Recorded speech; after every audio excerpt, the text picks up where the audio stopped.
আপনি আপনার সন্তানদেরকে খাওয়াবেন, আপনি আপনার স্ত্রীদেরকে খাওয়াবেন, আপনি আপনার ছেলে মেয়েদেরকে খাওয়াবেন, তাদেরকে কাপড় চোপড় কিনে দিবেন, তাদেরকে বাড়ি করে দিবেন, তাদের চিকিৎসা দিবেন, তাদের বাসস্থান দিবেন, তাদেরকে কোথাও বেড়াতে নিয়ে যাবেন, তাদেরকে উপহার দিবেন, উপঢৌকন দিবেন।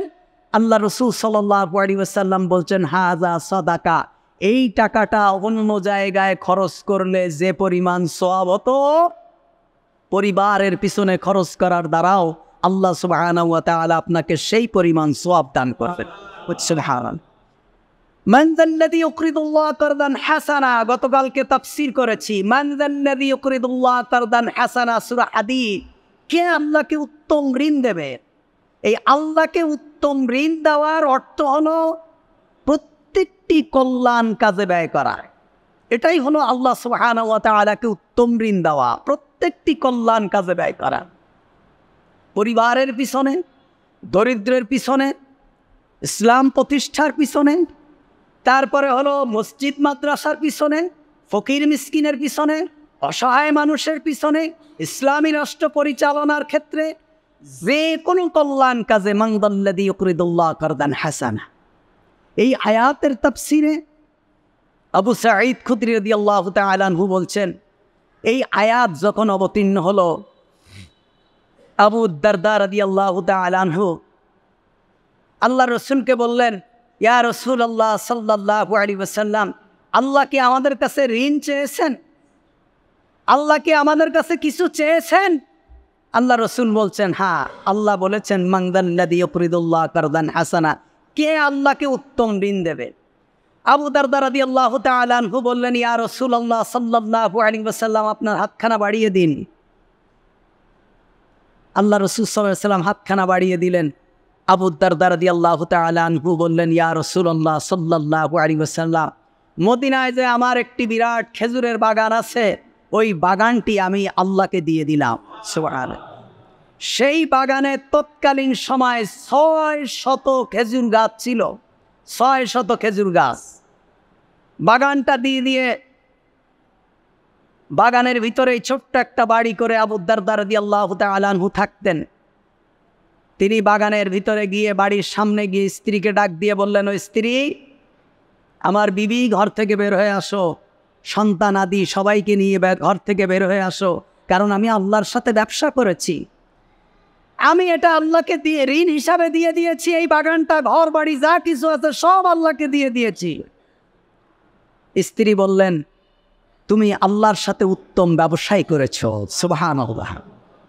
হাল আদুল্লুকুম আলা তিজারাতুন তুনজিকুম মিন আযাবিন আলীম তুমিনুনা বিল্লাহ, তোমরা কে আছো আল্লাহর সাথে ব্যবসা করতে চাও? আল্লাহ বলছেন, আমি কি তোমাদেরকে এমন একটা ব্যবসার কথা বলবো না, যেই ব্যবসা যদি তোমরা আমার সাথে করো, কোনো লস নেই, তোমরা জাহান্নামের আগুন থেকে বাঁচবে। তুনজিকুম মিন আযাবিন আলীম তুমিনুনা বিল্লাহ, তোমরা সকলে আল্লাহর প্রতি ঈমান আনো। অতুজাহিদুনা ফি সাবিলিল্লাহ, তোমার জান মাল যা আছে আল্লাহর জন্য খরচ করে ফেলো। সুবহানাল্লাহ। এটাই উত্তম, সব ব্যাপারে উত্তম হওয়াটাই আহসানুল খালক, উত্তম। আপনার কথাবার্তায় উত্তম, আপনার দাওয়াতি মিশন উত্তম। আপনি আরেকজনকে দাওয়াত দিবেন, কালিমার দাওয়াত দিবেন, আরেকজনকে নামাজের দাওয়াত দিবেন। আপনি যদি অশ্রাব্য ভাষায় দাওয়াত দেন, আপনি যদি গালিগালাজ করেন, আপনি যদি তাকে বলেন যে তোমার নামাজ হয় না, তুমি ইহুদিদের দালাল, তোমার অমুক আমল হয় না, তুমি কাফের, তুমি বেঈমান, এই ধরনের দাওয়াত মুহাম্মাদুর রাসূলুল্লাহ সাল্লাল্লাহু আলাইহি ওয়াসাল্লাম আমাদেরকে শিখাননি। প্রত্যেকটি ব্যাপারে আপনি একটি মানুষকে দাওয়াত দিবেন, একটি মানুষকে দ্বীনের দাওয়াত দিবেন, একটি মানুষকে দুনিয়াবি কোনো ব্যাপারে দাওয়াত দিবেন, একটি মানুষকে রাস্তা দেখাবেন, একটা মানুষকে কোনো পরামর্শ দিবেন, সব ব্যাপারে আপনার উত্তম আচরণ হতে হবে। আপনার মুখের ভাষায়, আপনার আচরণে, আপনার কথায়, আপনার লেখনীতে, আপনার বক্তৃতায়, আপনার বিবৃতিতে, আপনার চলাফেরায়, আপনার উঠা বসায়, সব কিছুতে আহসানুল খালক, উত্তম ব্যবহার হতে হবে। যদি তাই না হয়, তাহলে শুধু ইবাদত করে আল্লাহর জান্নাতে যাওয়া যাবে না। আপনার মুখ থেকে দুর্গন্ধ বের হয়, আপনার ভাষা থেকে দুর্গন্ধ বের হয়, আপনার বক্তৃতা থেকে দুর্গন্ধ বের হয়, আপনার হিংসা বের হয়, আরেকজন প্রতিপক্ষকে ঘায়েল কিভাবে তাকে মাটির নিচে শোয়ায় দেন এটা বের হয়। এটা কোনো দাওয়াতি মিশন না। মুহাম্মাদুর রাসূলুল্লাহ সাল্লাল্লাহু আলাইহি ওয়াসাল্লাম, আমরা পরস্পরকে যে ভাষায় আক্রমণ করি, আমরা পরস্পরকে যেভাবে কালিমার দাওয়াত দেই, দ্বীনের দাওয়াত দেই, ওয়াজ নসিহত করি, আল্লাহ রাসূল সাল্লাল্লাহু আলাইহি ওয়াসাল্লাম এবং তার সাহাবীরা কাফেরদের সাথেও এই ব্যবহার করতেন না। কাফেরদের সাথেও এই ধরনের আচরণ, এই ধরনের ব্যবহার করতেন না। এজন্য আমরা খুব সাবধানতা অবলম্বন করতে হবে। কিছু মানুষ তো আছেই আমাকে আপনাকে বাহবা দেবেই। আমি একজনকে যদি গালিগালাজ করি, আমার তো কিছু অনুসারী আছে, তারা বলবে হুজুর আপনি যা বলেছেন ঠিক বলেছেন। তারা তো না বুঝে বলেছে, কিন্তু আমার কথার কারণে আমি আমার আমলগুলোকে নষ্ট করে ফেলেছি। আল্লাহ রাসূল সাল্লাল্লাহু আলাইহি ওয়াসাল্লাম বলছেন যে আর অধিকাংশ মানুষ আকসারি মা ইদখিলুন নাস আন-নার আল ফামু ওয়াল ফারজ। আল্লাহ রসুলকে জিজ্ঞেস করা হলো, ইয়া রাসূলুল্লাহ, অধিকাংশ মানুষ জাহান্নামী হবে কিসের কারণে? আল্লাহ রসুল বললেন, আল ফামু, মুখের কারণে, ওয়াল ফারজ, এবং লজ্জাস্থানের কারণে। মানুষ যত গুনাহ করে মুখ দিয়েই তো গুনাহ করে। গীবত এমন একটা নিকৃষ্ট কাজ যেটি হলো আপনার আমলকে একেবারে জ্বালিয়ে পোড়ায় ফেলে। আপনি এখান থেকে মসজিদ থেকে নামাজ পড়ে বের হলেন, দোকানে বসে বসে আরেকজনের গীবত করছেন, অমুক ভালো না। আল্লাহ রাসূল সাল্লাল্লাহু আলাইহি ওয়াসাল্লাম বলছেন, সাহাবীরা বলছে, ইয়া রাসূলুল্লাহ সাল্লাল্লাহু আলাইহি ওয়াসাল্লাম, যদি সত্য হয় তাহলেও কি গীবত হবে? একজন মানুষের ভিতরে এই দোষ আছে, এটা যদি আমি তার অবর্তমানে বলি তাহলে কি গীবত হবে? আল্লাহ রসুল বললেন, তার ভিতরে দোষ আছে এটা বললে গীবত হবে, আর যদি তার ভিতরে দোষ না থাকে তাহলে তো সেটা আর গীবত হবে না, সেটা মিথ্যা হবে, বুহতান হবে, তহমাত হবে, তার উপরে অপবাদ দেওয়া হবে। তাহলে আমার ভাইয়ের ভিতরে যদি একটা দোষ থেকেও থাকে, আল্লাহ রসুল বলছেন, তুমি যদি তোমার ভাইয়ের দোষকে গোপন করে দাও, কিয়ামতের দিন আল্লাহ তোমার গুনাহকে গোপন করে তোমাকে জান্নাত দিয়ে দেবে। এমন কোন গুনাহ আছে যেই গুনাহ তুমি আর আল্লাহ ছাড়া আর কেউ জানে না, তুমি আর তোমার রব ছাড়া কেউ জানে না, সেই গুনাহগুলো আল্লাহ তাআলা গোপন রেখে তোমাকে ক্ষমা করে দেবে। কখন? যখন তুমি তোমার কোনো ভাইয়ের দোষকে তুমি গোপন করবে। আজকে আমরা দোষ উবড়ায় ফেলি, দোষ না থাকলেও আরেকজনের দোষ তালাশ করে বেড়াই। খবরদার ভাই, বিশেষ করে আমাদের মা বোনেরা এই গীবতের ভিতরে বেশি নিমজ্জিত। মনে রাখতে হবে, কোন নারীর জন্য সম্পূর্ণ হারাম তার স্বামীর ব্যক্তিগত কোনো তথ্য অন্য কোনো বোন কিংবা ভাইয়ের সঙ্গে শেয়ার করা, সম্পূর্ণ হারাম। এখন এক জায়গায় বসলেই কার স্বামী কি হয়েছে, কার কোথায় কি হচ্ছে না হচ্ছে, এগুলো চলছেই। এগুলো সম্পূর্ণ গীবত। এগুলোর থেকে আমাদেরকে আল্লাহ তাআলার হাবিব সাল্লাল্লাহু আলাইহি ওয়াসাল্লাম বলছেন, আল গীবাতু আশাদ্দু মিনাজ জিনা, গীবত করা জিনা থেকেও নিকৃষ্ট। সাহাবীরা বললেন, কাইবাল গীবাতু আশাদ্দু মিনাজ জিনা ইয়া রাসূলুল্লাহ, গীবতটা জিনা থেকে নিকৃষ্ট হলো কিভাবে? আল্লাহ রসুল বললেন যে জিনা যদি তুমি করে থাকো, আল্লাহর কাছে যদি তুমি ক্ষমা চাও, আল্লাহ তাআলা তোমাকে মাফ করে দেবে, ইস্তেগফার করলে তোমাকে ক্ষমা করে দেবে। কিন্তু তুমি যে ব্যক্তির গীবত করেছ সেই ব্যক্তির কাছে ক্ষমা না চাওয়া পর্যন্ত আল্লাহ তাআলা এই গীবতের গুনাহ ক্ষমা করবেন না। আপনি কোন ব্যক্তির বিরুদ্ধে বসে বসে গীবত করছেন, দোকানে বসে ফাও আলাপ করছেন, অমুক ভালো না, তমুক ভালো না, অমুকের চরিত্র ভালো না, অমুকের নামাজ ভালো না, অমুকের রোজা ভালো না, অমুকের বক্তৃতা ভালো না, অমুক এই অমুক তা, কেন বলছেন আপনি তো একটা মানুষের সম্পর্কে মুহাম্মাদুর রাসূলুল্লাহ সাল্লাল্লাহু আলাইহি ওয়াসাল্লাম একদিন যুদ্ধের ময়দান থেকে এসে গনিমতের মাল বন্টন করছিলেন। এক মুনাফিক আব্দুল্লাহ ইবনে উবাই ইবনে সুলুল, সে বলছে ইত্তাকিল্লাহ, আল্লাহর নবীকে নসিহত করছে ইত্তাকিল্লাহ ইয়া রাসূলুল্লাহ, আল্লাহকে ভয় করেন। আল্লাহর নবীকে বলছে ইত্তাকিল্লাহ, আল্লাহকে ভয় করেন। তার মানে কি? আপনি স্বজন প্রীতি করছেন গনিমতের মালে, কাউকে কম দিচ্ছেন, কাউকে বেশি দিচ্ছেন। নাউজুবিল্লাহ বলবেন না। হযরত ওমর রাদিয়াল্লাহু তাআলা আনহু খেপে গেলেন, ইয়া রাসূলুল্লাহ, আপনি অর্ডার দেন এই মুনাফিকের কল্লাকে আমি দুখণ্ড করে ফেলবো। এত বড় স্পার্ধা যে মুহাম্মাদুর রাসূলুল্লাহকে বলে ইত্তাকিল্লাহ, আপনি আল্লাহকে ভয় করেন, ইনসাফের ব্যাপারে মুহাম্মাদুর রাসূলুল্লাহকে বলে ওকে দুনিয়ায় বাঁচায় রাখা যাবে না। আল্লাহ রসুল বলছেন, না, তুই তাকে মেরো না, কারণ আমি তাকে কালিমা পড়তে শুনেছি, তার মুখ থেকে কালিমা শুনেছি, বলি ইয়া রাসূলুল্লাহ সে মুনাফিক। আল্লাহ রসুল বলছেন, আমি তো বাহ্যিক ব্যাপারটা জানি, আমি তো অন্তরের ব্যাপার বলতে পারবো না। সুবহানাল্লাহ বলবেন না। একজন মানুষ মুনাফিক, তারপরেও আল্লাহ রসুল বলছেন আমি বাহিরের ব্যাপারটা জানি, আমি ভিতরের ব্যাপার জানি না। আর আপনি একটা মানুষকে দেখেই তার সম্পর্কে কল্পনা করে ফেলছেন, তার দুনিয়ার ইতিহাস আপনি বর্ণনা করে ফেলছেন, তার রাজনৈতিক দর্শন আপনি বিশ্লেষণ করছেন, তার ব্যক্তি জীবন নিয়ে আপনি গবেষণা শুরু করেছেন। আপনার এই নামাজ, রোজা, হজ, যাকাত কোনো কিছুই আল্লাহর দরবারে কবুল হবে না। আবু হুরায়রা থেকে বর্ণিত, আল্লাহ রাসূল সাল্লাল্লাহু আলাইহি ওয়াসাল্লাম বলছেন, আতাদরুনা মাল মুফলিস, আপনি কি জানেন? সাহাবীদেরকে বলছে, তোমরা কি জানো দরিদ্র কোন ব্যক্তি? সাহাবীরা বলছে, ইয়া রাসূলুল্লাহ মান লা দিরহাম লাহু ওয়া লা মাতাউন, যার কাছে টাকা নাই, পয়সা নাই, অর্থ নাই, সম্পদ নাই, সেই দরিদ্র। আল্লাহ রাসূল বললেন, লা আন্নাল মুফলিসা মিন উম্মতি মান ইয়াতি ইয়াউমাল কিয়ামাতি বিসসালাতিন ওয়া সিয়ামিন ওয়া যাকাতিন ওয়া ইয়াতি ক্বাদ শাতামা হাযা ওয়া কাযাফা হাযা ওয়া আকালা মাল হাযা ওয়া সাফাকা দামা হাযা ওয়া দারাবা হাযা ফায়ুতা হাযা মিন হাসানাতি ওয়া হাযা মিন হাসানাতি ফাইন ফানিয়াত হাসানাতুহু ক্বাবলা আন ইয়াকদিয়া আলাইহি উখিযা মিন খাতায়াহুম ফাতুরিয়াত আলাইহি সুম্মা তুরিহা ফিন্নার। আল্লাহ রাসূল বলছেন, সবথেকে দরিদ্র ওই ব্যক্তি যে ব্যক্তি কিয়ামতের দিন আল্লাহর কাছে এমন অবস্থায় উঠবে, 5 ওয়াক্ত নামাজ পড়েছে, রমজান মাসে রোজা রেখেছে, হজ করেছে, যাকাত দিয়েছে, দান সদকা করেছে, সমস্ত আমলগুলো ঠিকঠাক আছে, কিন্তু আরেকজনকে মিথ্যা অপবাদ দিয়েছে। একজনকে মিথ্যা অপবাদ দিয়েছে।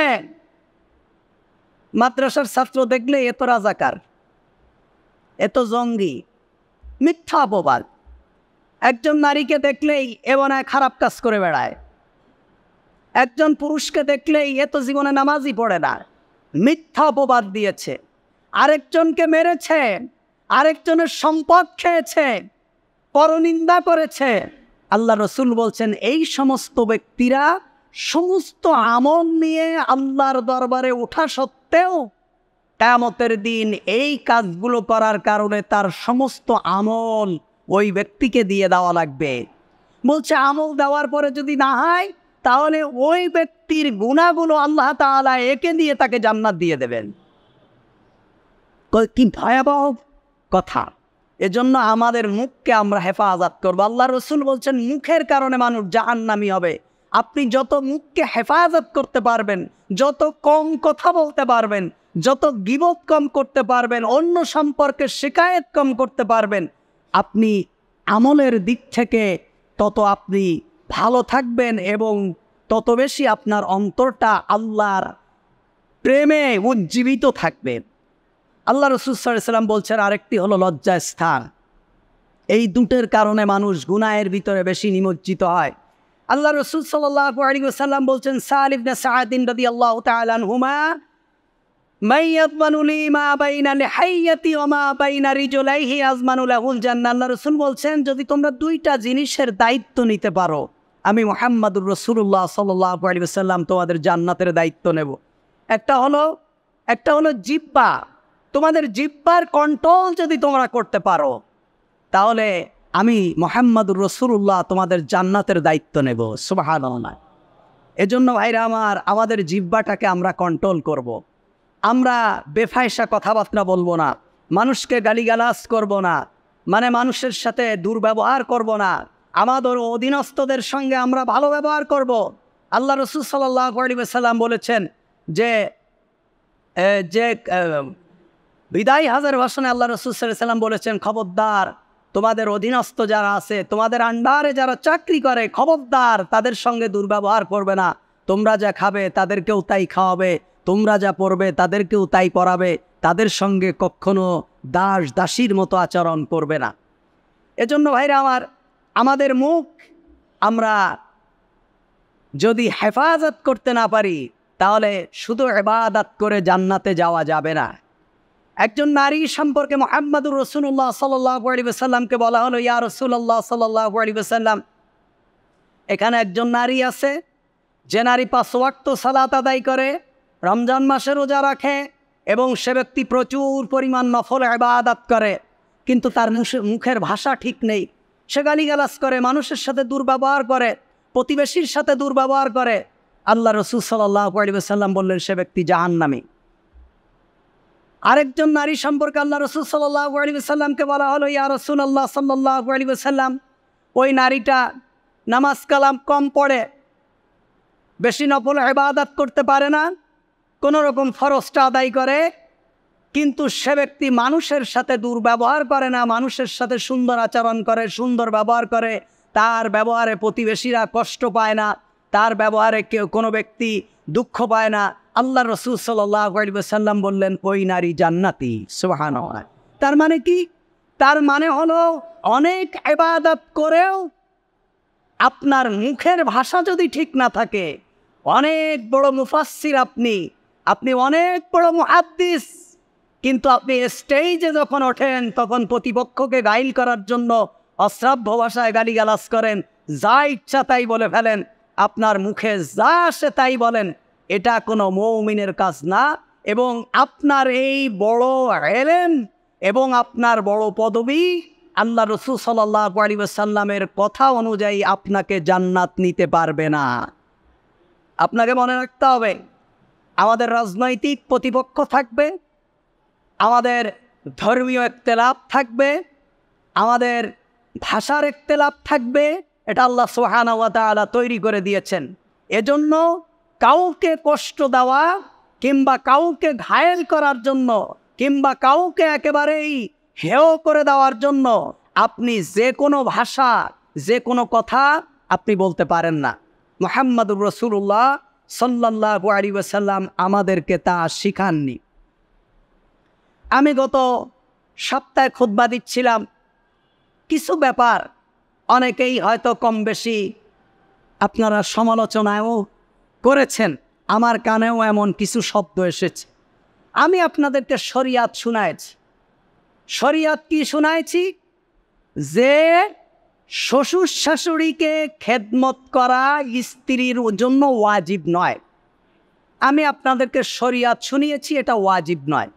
তবে যদি কোনো স্ত্রী তার শ্বশুর শাশুড়িকে খেদমত করে, তাহলে স্ত্রীর জন্যও যেমন সৌভাগ্য এবং সওয়াবের কাজ, আপনারা যারা শ্বশুর শাশুড়ি আছেন আপনাদেরকেও স্ত্রীদের, পুত্রবধূদের এই সেবাটাকে যথার্থ মূল্যায়ন করা।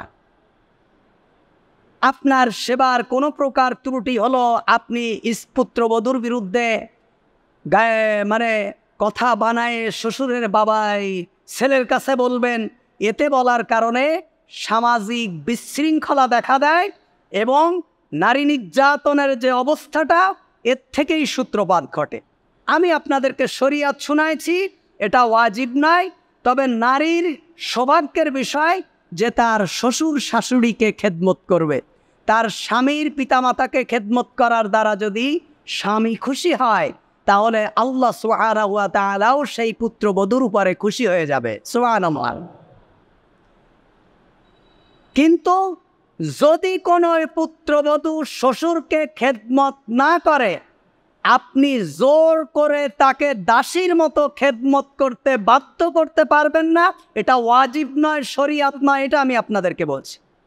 এবং শুধু এই কারণে কোনো স্ত্রীকে ছেড়ে দেওয়া যাবে না যে আমার বাবা মার তুমি খেদমত করো না, তোমার আপনার সাথে আপনার পুত্রবধূর কোনো ব্যাপারে সমস্যা নেই। সে আপনার খেদমত করে, সে আপনার অধিকার দেয়, আপনার প্রয়োজন সে মিটায়, আপনার কথা ছাড়া বাড়ির বাইরে যায় না, শরীয়তের সব কিছু সে মেনে নেয়, কিন্তু শুধুমাত্র এই কারণে আপনি স্ত্রীকে ছেড়ে দেবেন তা শরিয়াতে জায়েজ হবে না, কারণ এটা তার উপরে ওয়াজিব কিংবা ফরজ নয়, বরং আপনার পিতামাতাকে খেদমত করা আপনার উপর ওয়াজিব, আপনার উপর ফরজ দায়িত্ব। এখন আপনার ফরজ দায়িত্ব যদি আপনি আপনার স্ত্রী দিয়ে পালন করাতে চান, অবশ্যই আপনি আপনার স্ত্রীকে মূল্যায়ন করবেন। একজন দাসী রাখলে আপনার পিতামাতাকে খেদমত করতে তার পিছনে আপনি এক্সট্রা যদি 10,000 টাকা খরচ করেন, আপনার স্ত্রীকে আপনি 2,000 টাকার উপরেও কম দেন, আপনার পারিবারিক জীবনে শান্তি ফিরে আসবে, শৃঙ্খলা ফিরে আসবে। যে তুমি আমার পিতামাতাকে খেদমত করার জন্য আমি খুশি হয়ে তোমাকে কিছু উপঢৌকন দিচ্ছি, এটা আপনি দিতে পারেন। এগুলো আমি আপনাদেরকে সুন্নাহ শিখাচ্ছি, সামাজিক শৃঙ্খলা শিখাচ্ছি। ইসলাম তো শুধুমাত্র আমাদেরকে নামাজ, রোজা, হজ, যাকাত এগুলো শেখানোর জন্য পৃথিবীতে আসেনি। ইসলাম সামাজিক শৃঙ্খলা, সামাজিক দায়বদ্ধতা, পরিবারের যে শান্তি, এগুলোর সব কিছুর একটা কমপ্লিট কোড অফ লাইফ ইসলাম, একটা কমপ্লিট। এখানে কোনো খাদ নেই, কোনো ফাঁক ফোকড় নেই, অন্য কোথার থেকেও ধার করে এনে আপনার দিনটাকে চালাতে হবে, অন্য কোথার থেকে কোনো আইন এনে আমার এই দিনটাকে সংস্কার করতে হবে, এমন কোনো ব্যাপার মুহাম্মাদুর রাসূলুল্লাহ সাল্লাল্লাহু আলাইহি ওয়াসাল্লাম গ্যাপ রেখে আমাদের কাছে যাননি। আর শ্বশুর শাশুড়ি যারা আছেন তারাও আপনাদের পুত্রবধূর সারা জীবনের প্রচেষ্টাটাকে আপনারা মূল্যায়ন করবেন। আপনারা যদি মনে করেন যে আমার তো বাড়িতে দেখার কেউ নেই, গরু ছাগল আছে, জমি জায়গা আছে, আমরাও বুড়া হয়ে গেছি, তা ছেলেটারে বিবাহ দেই, বিবাহ দিয়ে বাস বিদেশে পাঠায় দেয়, ছেলে 5 বছর 10 বছর থেকে একটু অর্থনৈতিকভাবে স্বাবলম্বী হোক, আমাদেরও একটু মোটামুটি আমরা ভালোভাবে চলি। এটা নৈতিকতার দিক থেকে শরিয়াত আপনি রেখে দেন আরেক জায়গায়, আপনি ইসলামটাকে এক কোনায় সেট করে রাখেন। আপনি বলেন নৈতিকতার দিক থেকে কতটুকু এটা গ্রহণযোগ্য, যে আপনি শুধুমাত্র আপনার সংসারের ভারসাম্যকে ঠিক রাখার জন্য, আপনাদের খেদমত করার জন্য আপনি আপনার মেয়েকে আরেক জায়গায় বিবাহ দিয়ে দিলেন, অথচ আরেকজনের মেয়েকে এনে আপনি দাসীর মতো খাটাচ্ছেন। হ্যাঁ, সেই মেয়ে যদি আপনাদের খেদমত করে, মোস্ট ওয়েলকাম, তার জন্য দোয়া করেন। দোয়া আপনি যদি নাও করেন, আল্লাহ সুবহানাহু ওয়া তাআলা তাকে উত্তম জাযা দান করবে, কিন্তু এর বিনিময়ে আপনি তাকে মূল্যায়ন করেন, আপনি তার খেদমতটাকে মূল্যায়ন করেন। আপনি যদি উঠতে বসতে তার ভুল ধরেন, কিংবা তার সারা জীবনের ছোটোখাটো দোষ ত্রুটিগুলোকে একত্রিত করে ছেলের কানে দিয়ে দেন, তাহলে ছেলের পারিবারিক জীবনে অশান্তি, এর কারণে অসংখ্য পরিবার প্রতিদিন তালাক এবং ডিভোর্সের মতো ঘটনা ঘটছে। আর এর থেকেই সূত্রপাত হচ্ছে নারী নির্যাতনের মতো একটা নিকৃষ্ট প্রথা। এজন্য আপনারা তাদের স্ত্রীদেরকে মূল্যায়ন করেন, সন্তানদেরকে। আর মহিলারাও স্বামীর স্ত্রী ছাড়া বাড়ির বাইরে যাওয়া সম্পূর্ণ হারাম। মহিলারা অধিকাংশ জাহান্নামী হবে স্বামীর অবাধ্যতার কারণে। আল্লাহ রাসূল সাল্লাল্লাহু আলাইহি ওয়াসাল্লাম বলেছেন, যা আল্লাহ রাসূল সাল্লাল্লাহু আলাইহি ওয়াসাল্লাম বলেছেন, ইত্তালাতু ফিল জান্নাহ ফারাআইতু আকসারা আহলিহা আল ফুকারা ওয়া ইত্তালাতু ফিন নার ফারাআইতু আকসারা আহলিহা আন নিসা। আমি মুহাম্মদুর রাসূলুল্লাহ সাল্লাল্লাহু আলাইহি ওয়াসাল্লাম যখন জাহান্নাম দেখতে গেলাম মেরাজে গিয়ে, আমি দেখলাম অধিকাংশ জাহান্নামীরা হলো নারী। কারণ নারীরা পরনিন্দা বেশি করে, নারীরা গীবত বেশি করে, সবথেকে বড় কথা হলো স্বামীর অকৃতজ্ঞ হয়। স্বামীরা ছোটোখাটো কোনো ব্যাপারেই স্বামীদের সঙ্গে স্বামীর একেবারে অতীতের 40 বছরের জীবনের ইতিহাস টানা শুরু করে দেয়। এজন্য এটাকে বলা হয় অকৃতজ্ঞ। সারা জীবন আপনাকে ভালো রেখেছে, আপনাকে সুখ দিয়েছে, আপনাকে পরিমাণ মতো যা পেরেছে সেটা দিয়েছে, অথচ কোনো ত্রুটির কারণে আপনি বললেন আমার সারাটা জীবন তোমার সংসারে এসে একেবারেই পানি হয়ে গেল, তোমার সংসারে আমি সারা জীবন সুখ পাইনি। এই যে একটা অকৃতজ্ঞ বাক্য কিংবা এই যে একটা নিকৃষ্ট বাক্য আপনি ছেড়েছেন, এটাকেই বলা হয় অকৃতজ্ঞ। এবং এর কারণেই, এই নাশুকরিয়া আদায় করার কারণেই অধিকাংশ নারীরা আজ জাহান্নামী হয়ে যাবে। খবরদার, কোনো নারী স্বামীর অনুমতি ছাড়া বাড়ির বাইরে যেতে পারবে না। এমনকি তার বাবার বাড়িতেও যদি সে যেতে চায় স্বামীর অনুমতি নিতে হবে। যদি কোনো যথোপযুক্ত কারণ থাকা সত্ত্বেও, প্রয়োজন থাকা সত্ত্বেও যদি স্বামী তার স্ত্রীকে অনুমতি না দেয়, তার জন্য স্বামী গুনাহগার হবে। কিন্তু তারপরেও আপনি স্বামীর নির্দেশ লঙ্ঘন করতে পারবেন না, জায়েজ হবে না, জায়েজ হবে না। এবং এই কারণে, কারণ আপনার স্বামীর সংসার সম্পর্কেই কিয়ামতের দিন আপনাকে আল্লাহ তাআলা জিজ্ঞেস করবে। আল্লাহ রসুল বলছেন, আলা কুল্লুকুম রাঈন ওয়া কুল্লুকুম মাসউলুন আন রাইয়াতি। স্বামীর সংসার থেকে, স্বামীর অর্থ থেকে আপনি একটা টাকা ফকিরকেও দান করতে পারবেন। আল্লাহ রসুল নিষেধ করেছেন। যদি আপনার স্বামী অখুশি হয়, আপনি অনুমতি ছাড়া দানও করতে পারবেন না। আপনি পারিবারিক জীবনটাকে ঠুনকো কোনো বিষয় মনে করবেন না। এখানে আপনাদের অনেক দায়িত্ব আছে এবং আপনার দায়িত্ব সম্পর্কে আপনাকে জিজ্ঞেস করা হবে। আপনার সন্তান সম্পর্কে আপনার জিজ্ঞেস করা হবে। আপনার সন্তান কোথায় যায়, পিতার থেকে আপনার দায়িত্ব বেশি, নারীদের দায়িত্ব বেশি, কারণ তারা বাড়িতে থাকে। তাদের সন্তান সুসন্তান হচ্ছে, কুসন্তান হচ্ছে, কোথায় সময় পার করছে, কিভাবে করছে। স্বামীরা সারাদিন বাইরে থাকবে, নারীদেরকে আল্লাহ তাআলা জিজ্ঞেস করবেন, তুমি তোমার দায়িত্ব কতটুকু পালন করেছে। আমার কাছে এই গত 3 দিন আগেও একটা ফটো আসছে, তালাক শুরু শর্তের উপরে তালাক।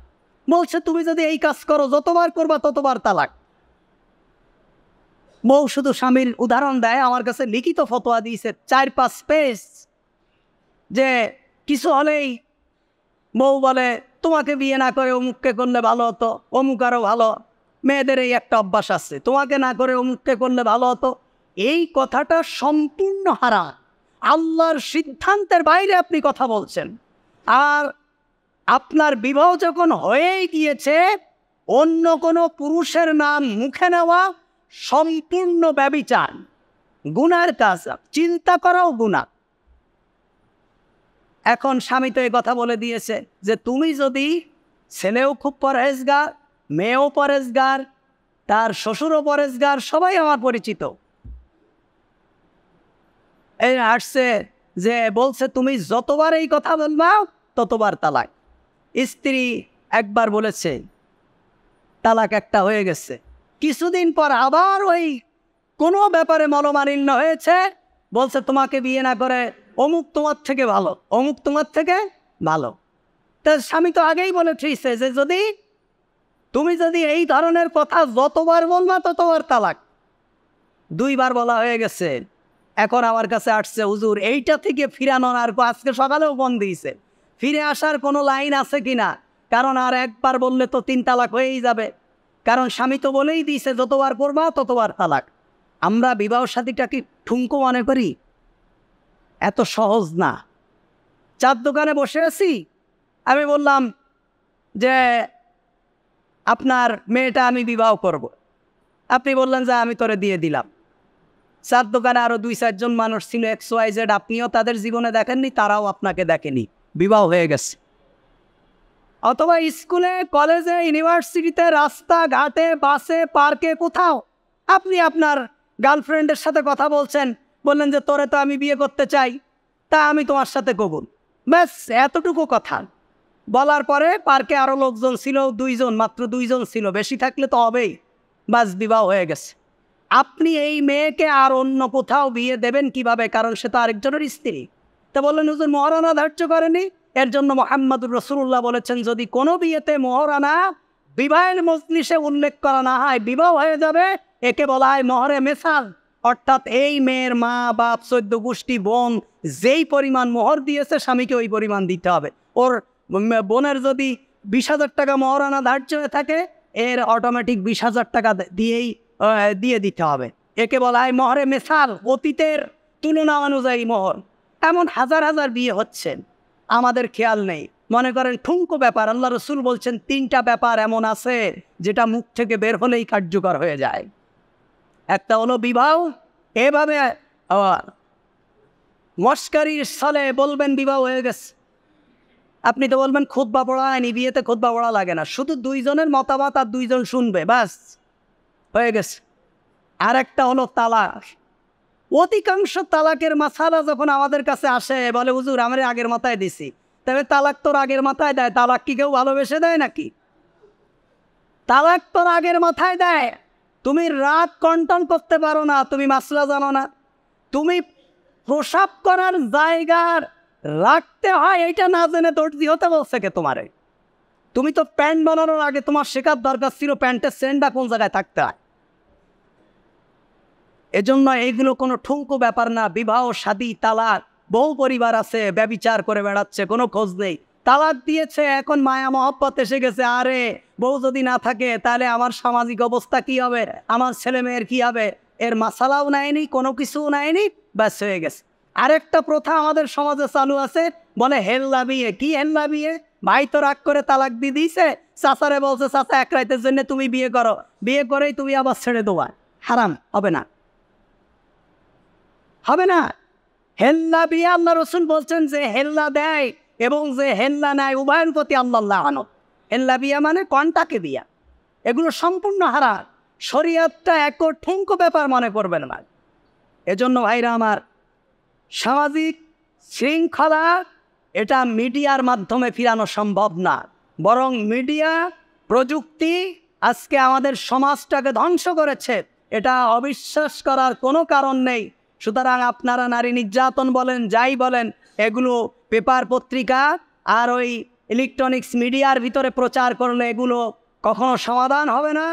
এই সমাজ থেকে, এই সমাজের শান্তি শৃঙ্খলা ফিরিয়ে যদি আনতে চান, অবশ্যই অবশ্যই ইসলামকে ফলো করতে হবে এবং মুহাম্মাদুর রাসূলুল্লাহ সাল্লাল্লাহু আলাইহি সাল্লামের তরিকাকে যদি আপনি ফলো করতে পারেন এবং একটা ইসলামী সমাজের স্বপ্ন যদি আপনি দেখতে পারেন, অবশ্যই আগামী দিন ইনশাআল্লাহ আমরা ওই দিন দেখব যেদিন নারী নির্যাতন, পুরুষ নির্যাতনের মতো কোনো শব্দ সমাজে থাকবে না ইনশাআল্লাহ। তারপরে 4 মাসের বেশি একজন পুরুষ যদি বাড়ি থেকে বাইরে থাকতে চায়, স্ত্রীর অনুমতি লাগবে। কয় মাস? 4 মাস।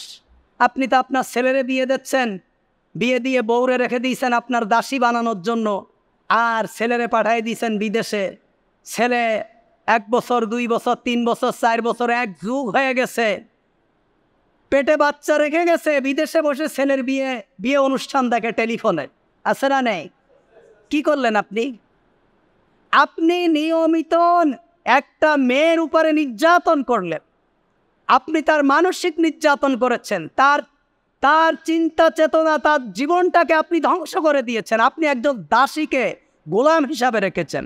একটা স্ত্রী, একটা স্বামী যদি 4 মাসের বেশি, আবার একটা ভুল ফতোয়া আমাদের সমাজে চালু আছে, 4 মাস আলাদা থাকলে তালাক হয়ে যায়, এগুলো আর মিথ্যা কথা। 40 বছর আলাদা থাকলেও তালাক হবে না যদি সম্মতি থাকে। তবে 4 মাসের অতিরিক্ত যদি কোনো ব্যক্তি, স্বামী যদি বাইরে থাকতে চায়, অবশ্যই স্ত্রীর অনুমতি নিতে হবে। হযরত ওমর রাদিয়াল্লাহু তাআলা আনহুর খেলাফত আমলে হযরত ওমর রাদিয়াল্লাহু তাআলা আনহু মুজাহিদদেরকে বললেন, যদি তোমরা কেউ কখনো বাইরে 4 মাসের বেশি অপেক্ষা করবে না। এই হাদিসের উপরে ফকিহগণ লিখেছেন, আপনি থাকেন বাইরে স্ত্রীর অনুমতি নিয়ে, স্ত্রীর অনুমতি ছাড়া আপনি বছরের পর বছর, যুগের পরে যুগ আপনি বাইরে থেকে যাবেন, আপনাকে আল্লাহ সুবহানাহু ওয়া তাআলার দরবারে জবাব দিতে হবে। আপনাকে আল্লাহর কাছে জবাব দিতে হবে, আপনি গুনাহগার হবেন। এবং এই আপনার অবর্তমানে আপনার স্ত্রী যদি কোনো গুনায় জড়ায় পড়ে, সে ব্যক্তি যেমন গুনাহগার হবে, আপনাকে ওই গুনার সমান পরিমাণ ভাগ নিতে হবে। এগুলো আপনাদেরকে মাথায় রাখতে হবে। আমাদের সমাজে এটা আছেই যে গ্রামে বিয়ে করে রেখে আসলাম, আমি ঢাকায় চাকরি করি, বাপ মাও বলে আমি একটা খাদেম পেয়ে গেছি, আর ছেলেরা এখানে অনেকেই জিনা ব্যভিচার করে বেড়ায়, অনেকেই অনৈতিক কাজ কারবার করে, অথবা পিতামাতার মুখের দিকে তাকায় সেও সারা জীবনটা নষ্ট করে ফেলে। এটা জায়েজ নেই। ছেলে বিয়ে দিয়েছেন, ছেলের খেদমত করবে। আপনার যদি খেদমত করার দরকার থাকে, ছেলেকে ঢাকা পাঠানোর দরকার নেই, গ্রামে রেখে দেন।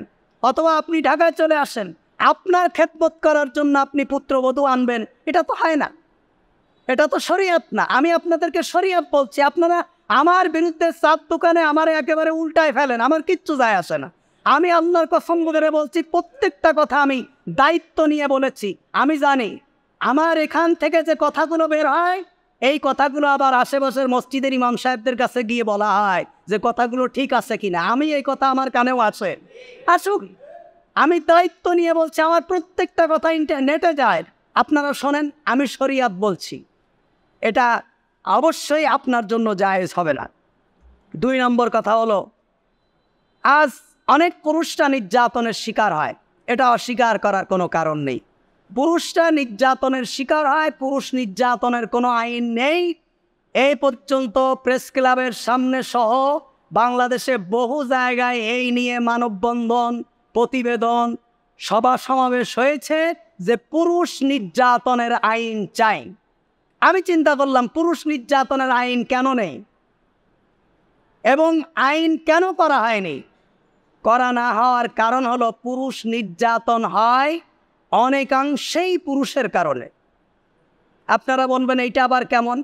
আল্লাহ সুবহানাহু ওয়া তাআলা পুরুষকে বানিয়েছেন রাজা হিসাবে, আর রিজালু কাওয়ামুনা আলান নিসা।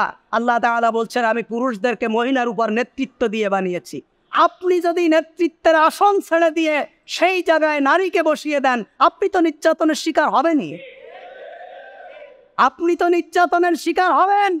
সেই নকুল কুমার বিশ্বাস বলছিল যে, বিয়া করলাম কেন রে ময়না, বিয়া করলাম কেন, আমার ঘরে আমি মেম্বার ফরের মাইয়া চেয়ারম্যান। তা আপনি তো চেয়ারম্যান বানায় রাখছেন, আপনি তো নির্যাতনের শিকার হবেন। এর 1 নম্বর কারণ হলো, 1 নম্বর, আপনি স্ত্রী বাছাই করতে ভুল করেছেন। আপনি নির্যাতনের শিকার হবেন, আপনি স্ত্রী বাছাই করতে ভুল করেছেন। আল্লাহ রাসূল সাল্লাল্লাহু আলাইহি ওয়াসাল্লাম তাকওয়াকে প্রাধান্য দিতে বলেছেন। তোমরা স্ত্রী নির্বাচনের ক্ষেত্রে তাকওয়াকে প্রাধান্য দেবে। যেই মেয়ে যত বেশি আল্লাহ ভীরু, তার পরিবার ইসলাম আছে কিনা, তার ব্যক্তি জীবনে ইসলাম চর্চা করে কিনা, তার পারিবারিক জীবনে ইসলাম আছে কিনা, তার অতীত ইসলাম আছে কিনা, তার কল্পনা ইসলাম আছে কিনা, সেই ইসলাম চায় কিনা, ইসলামকে লালন করে কিনা, আপনি সেটা কল্পনা করবেন।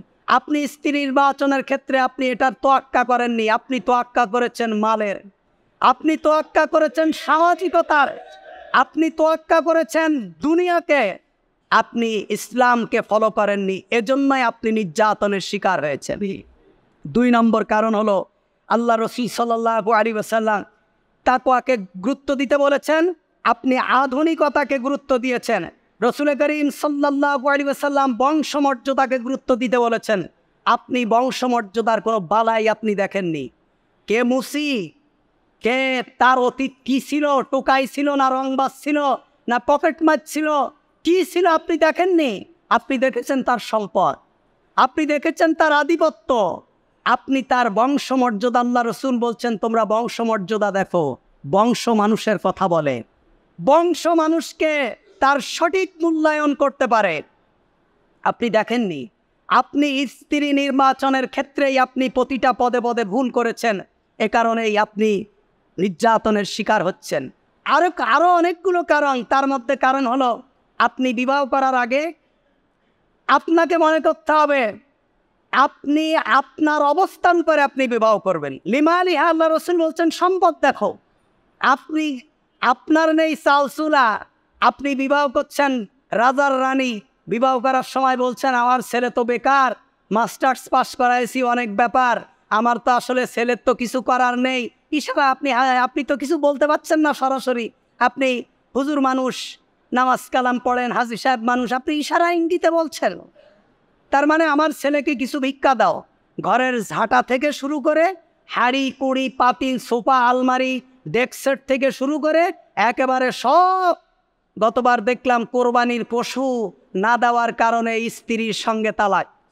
কোরবানির পশুটা পর্যন্ত আপনি ভিক্ষা নিচ্ছেন। আপনার মতো নিকৃষ্ট মানুষ শুধু নির্যাতনের শিকার কেন, আপনার মতো পুরুষকে জ্যান্ত কবর দিয়ে দেওয়া উচিত।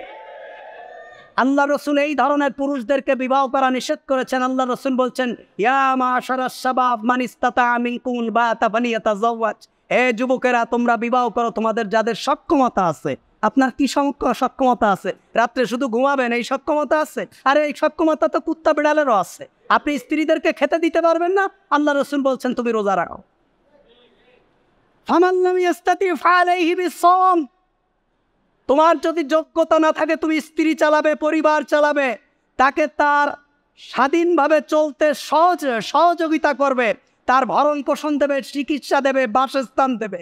এটা যদি তুমি না পারো ফালাইহি বিসসাওম, আল্লাহ রসুল বলছেন তোর বিবাহ করার দরকার নেই, তুই রোজা থাক, সারা জীবন রোজা থাক। আল্লাহ রসুল আপনাকে রোজা থাকতে বলছে, আপনি ভিখারির মতন বলেন আমার ছেলের তো কিছু নেই কিছু নেই, এইবার কি করো, বিবাহ দেওয়ার পরে টাকা দাও, সমস্ত ঘরের ফার্নিচার দিয়েছে, এবার চাকরির জন্য 10 লাখ টাকা দাও, চাকরি দিল, দেওয়ার পরে আবার এইটা দাও ওইটা দাও, গরু দাও ছাগল দাও, কোরবানির এই দাও উট দাও, সব দাও, তা আপনি নির্যাতনের শিকার হবেন নাকি অন্য লোক হবে? আমি তো নারী নির্যাতনের বিরুদ্ধে বলবোই, কারণ আল্লাহ তাআলা আপনাদেরকে পুরুষের উপর আধিপত্য দিয়েছে। আপনি যদি আপনার আধিপত্যর জায়গা থেকে সরে এসে নারীদেরকে যদি আধিপত্যের জায়গায় বসান, অবশ্যই আপনি নির্যাতিত হবেন, অবশ্যই আপনি কলঙ্কিত হবেন, আপনার ভবিষ্যৎ প্রজন্ম নির্যাতিত হবে, আপনার ভবিষ্যৎ প্রজন্ম দিন থেকে সরে যাবে, আপনার ভবিষ্যৎ প্রজন্ম কখনো সুশিক্ষায় শিক্ষিত হতে পারে না, পারবেও না। যে পরিবারে স্বামী স্ত্রীর ভিতরে দ্বন্দ্ব লেগে থাকবে, স্বামী স্ত্রীর ভিতরে গন্ডগোল লেগে থাকবে, স্বামী স্ত্রীর ভিতরে ইসলামকে চর্চা করা হবে না, যে পরিবারের ভিতরে ইসলামকে লালন করা হবে না, অবশ্যই সেই পরিবারের সন্তান কখনো কোনো অবস্থাতেই এই সমাজের ভিতরে সভ্য হিসাবে বড় হতে পারবে না। আপনি সিগারেট খাবেন, ছেলের কাছে ম্যাচ চাবেন, ছেলে চিন্তা করবে আমার বাপে তো সিগারেট খায়। একজন কাফন চুরি করতো, ছেলে চিন্তা করছে বাপ পরে গেছে, আমার বাপের লোকে কাফন চুরি চোর বলে, আমি যদি কাফন চুরি করি তাহলে তো বাপের ডিগ্রি আর আমার ডিগ্রি সমান হয়ে গেল, আমার একটু ভালো কিছু করতে হবে। কাফনও চুরি করে, লাশও উপরে উঠায় রাখে। তা লোক বলেছে ওর বাপই তো ভালো ছিল, কাফন চুরি করতো, তো কাফনও চুরি করে লাশও উঠায়। আপনি বিড়ি খান, আপনার ছেলে গাঁজা খাবে, এটাই স্বাভাবিক। আল্লাহ তাআলা আমাদেরকে দিন বোঝার তৌফিক দান করুক, আমিন।